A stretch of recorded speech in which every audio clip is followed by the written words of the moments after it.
इस वीडियो में मैं न्यू टॉपिक वॉवेल के बारे में बताता हूँ। तो आखिर वॉवेल में क्या समझने के लिए होता है। तो इसमें मैं कुछ पॉइंट्स लिखा हूँ जिसे समझना जरूरी होता है कि आखिर वॉवेल में क्या करना होता है।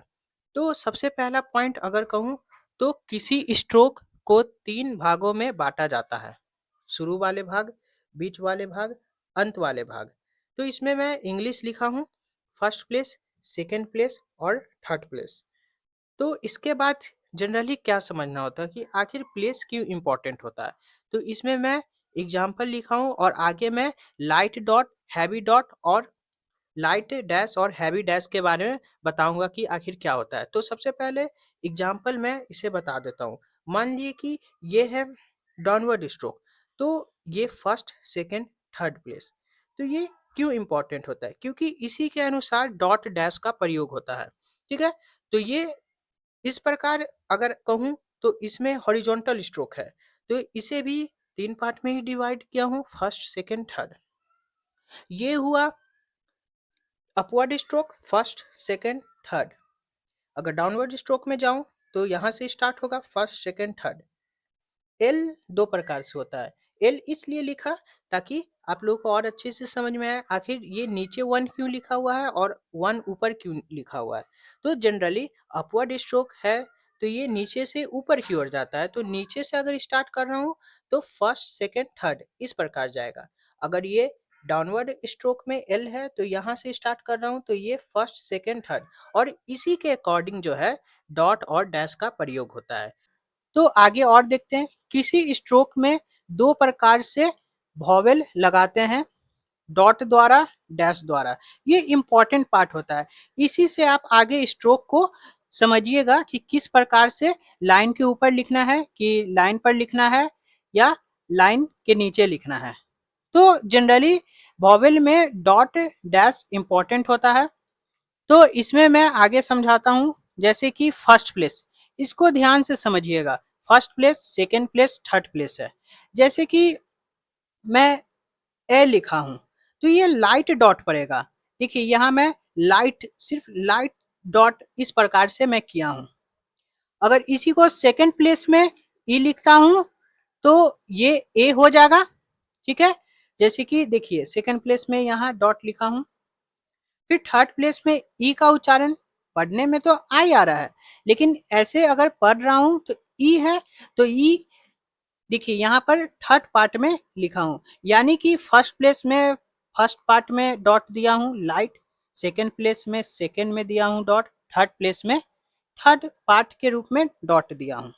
इसी प्रकार मैं आगे बताता हूं। तो ए है तो जनरली इसे आ पढ़ेंगे। ठीक है। तो आ पढ़ेंगे तो उस समय ये डॉट हैवी हो जाता है। अगर सेकंड प्लेस के बात करूं, ए आ रहा है लेकिन यहाँ पर देखिए ध्यान से ई है। ठीक है। वर्ड जब लिखा जाता है स्ट्रोक के तौर पर तो ई अगर आता है तो उसमें सेकंड प्लेस करते हैं, लेकिन ए अगर आ रहा है तो इसमें हैवी डॉट पड़ेगा और ये सेकंड पार्ट में चला जाएगा, यानी सेकंड प्लेस भी कह सकते हैं। थर्ड प्लेस में इसी रूप में ई है, यानी बड़ी ई है, यानी आई इसी का भी लिखे हैं डबल ई। ठीक है। पढ़ने में तो डबल ई ही हो रहा है, आई प्रोनाउंस करते वक्त ई आप जरूर पढ़िएगा। तो उसमें जो है थर्ड पार्ट में चला जाता है। ठीक है। तो जनरली ये डॉट का प्रयोग होता है। हालांकि मैं इंस्ट्रक्शन में बताता हूं ताकि आपको अच्छी से समझ में आए। जैसे कि इंस्ट्रक्शन में क्या कहता है कि first place, second place, third place आखिर क्या कहता है। फर्स्ट प्लेस हमेशा लाइन के ऊपर होता है, stroke. Second place on the line, line पर होता है। Third place through the line, line के द्वारा होता है। ठीक है। जैसे कि मैं एग्जांपल बताता हूँ, first place, second place, third place आखिर क्या कहता है। तो अगर माना कि मैं एट लिखा हूं तो यहाँ पर हम कैसे करेंगे, हमको डॉट देना है कि कैसे करना है, वो आप इस एग्जांपल में समझे कि मैं किस प्रकार से कर रहा हूँ। जैसे कि इसे मैं एट पढ़ूंगा तो ये टी हो गया। ठीक है। टी, और यहाँ पर एट हल्का सा दिया। देखिए यहाँ पर मैं पहले से भी बता दिया हूँ, एट उच्चारण कर रहे हैं तो देखिए यहाँ पर डॉट लाइट दिया हूँ तो यहाँ पर एट में लाइट डॉट दिया हूँ।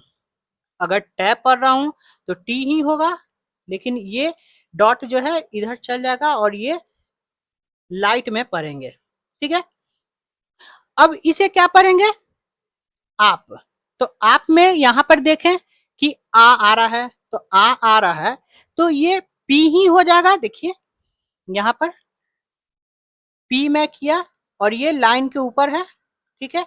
और ये में आप, यहां पर हम बताया था डॉट है तो हैवी पड़ेगा, तो यहां पर देखिए डॉट हैवी दिया, तो यहां इससे पता चल रहा है कि आप है। ये इसलिए मैं एग्जांपल दिया हूं ताकि आप लोगों को अच्छे से समझ में आए। जैसे पी ए है तो पा पढ़ेंगे, तो पा ऐसे लिखेंगे, पी अब डॉट इधर चला जाएगा और हैवी में पढ़ेगा।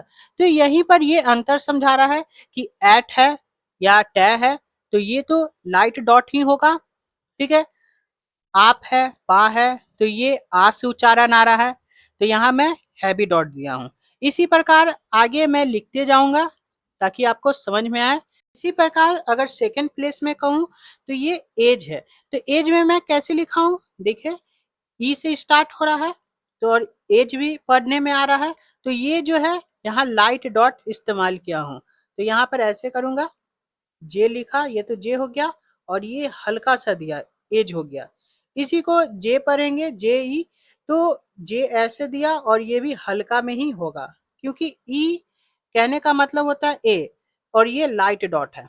अब आगे इसमें एज है तो ये ए से स्टार्ट हो रहा है, यानी कि ए तो यहाँ पर इसमें ऐसे लिखा जाता है हैवी डॉट में, तो यहाँ पर ऐसे करूंगा हैवी डॉट और जे, एज हो गया। जे लिखूंगा तो जे ऐसे किया और ये डॉट हुआ, तो जे इस प्रकार करके मैं किया कि जे यानी जे लिख दिया और इसके बाद ये हैवी डॉट में किया, तो ये अंतर होता है, ठीक है। अब थर्ड प्लेस में अगर कहूं तो इट है, तो ये थर्ड प्लेस में बताया थ्रू द लाइन, यानी लाइन के द्वारा, यानी टी लिखूंगा और इसे छोटी ई है, ट है, यानी इट पढ़ेंगे तो इसे हल्का सा दूंगा, इट हो गया।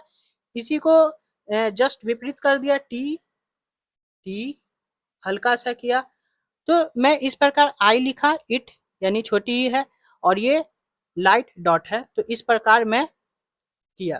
फिर टी है तो इसे भी टी लिखा, फिर टी के बाद आ रहा है आई, तो इसे भी लाइट डॉट में किया, इस प्रकार हुआ। अब इट है तो इट में यानी बड़ी आ रहा है, और इट पढ़ने में भी आई ही आ रहा है, लेकिन ये ई से इस्तेमाल हो रहा है, यानी ये होगा, यानी कि मैं यहाँ हैवी डॉट दूंगा, तो टी लिखा और हैवी डॉट दिया, क्योंकि इसमें टी के पहले ई आ रहा है, तो इसे पहले किया और फिर टी लिखा, इट, ठीक है। उसके बाद टी आ रहा है, जस्ट इसी का विपरीत किए, यानी टी के बाद ई का उच्चारण आ रहा है, तो टी इस प्रकार करूंगा, टी, और इसके बाद में हैवी डॉट दूंगा। तो इस प्रकार ये पाठ में बता दिया इंस्ट्रक्शन के तौर पर, इसका एग्जाम्पल, ये डॉट का प्रयोग आप लोग समझे, ठीक है। इसके बाद मैं डैश का प्रयोग मैं बताऊंगा कि लाइट डैश हैवी डैश को कैसे यूज करते हैं।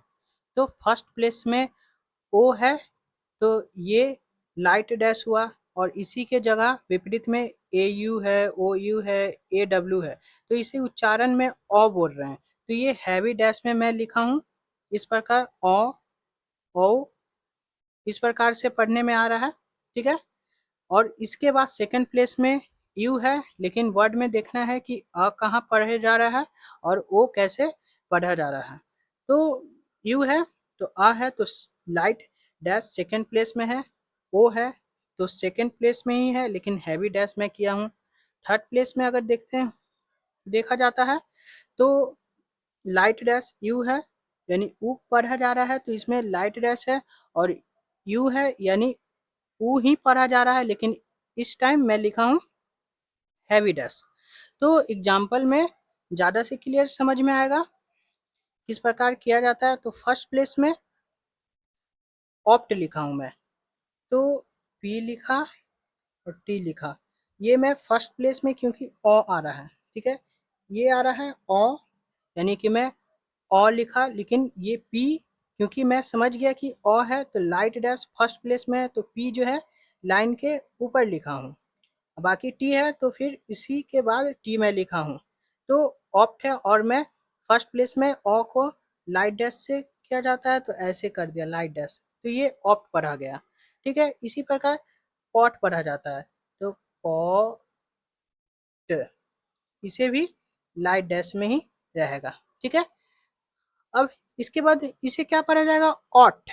ठीक है, तो ऑट पढ़ा जाएगा तो यहाँ पर टी करूंगा लेकिन ये लाइन के ऊपर ही रहेगा और यहाँ पर ऑट पढ़ा जा रहा है तो यहाँ पर ये हैवी डैश आ जाएगा, ऑट। इस प्रकार हो गया। आगे देखते हैं, टॉ है तो इसे भी ऐसे ही होगा, टॉ, ये हैवी डैश इधर आ गया। ठीक है, तो इस प्रकार सेकंड प्लेस में आप समझते हैं कि अप कैसे लिखा जाएगा। अप है तो सेकंड प्लेस पर रहेगा अप, यू यानी अप ऐसे पढ़ा जा रहा है और ये लाइट डैश रहेगा। बट लिखा जाएगा तो बी तो स्ट्रोक में हैवी होता है यानी बी टी, बट हो गया इस प्रकार। और ये इधर आएगा लेकिन अभी भी बट ही पढ़ा जा रहा है तो ये लाइट डैश होगा।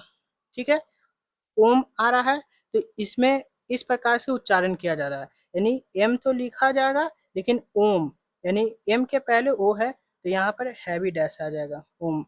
अब मो लिखना है तो मो भी ऐसा ही होगा, एम हो गया और ओ ही आ रहा है तो ये एम के बाद ओ है तो यहाँ पर ये हैवी डैश हो जाएगा मो।